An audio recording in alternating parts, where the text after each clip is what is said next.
எல்லாருக்கும் வணக்கம். இன்னைக்கு மகளிர் தினம்.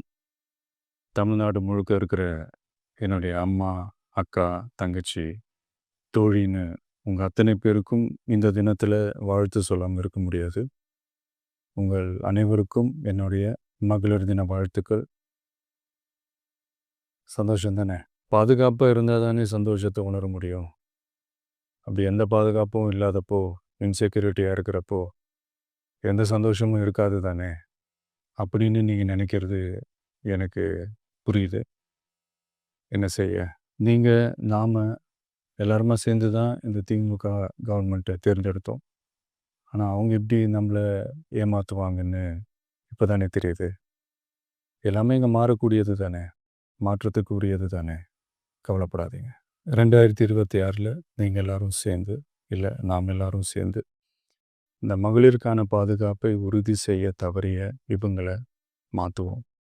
அதுக்கு இந்த மகளிர் தினமான இன்னைக்கு நம்ம எல்லாருமா சேர்ந்து உறுதியேற்போம். ஒண்ணு மட்டும் சொல்றேன், எல்லா சூழ்நிலையிலும் உங்களுடைய ஒரு மகனா, அண்ணனா, தம்பியா, தோழனா உங்களோட நான் நிற்பேன். நன்றி, வணக்கம்.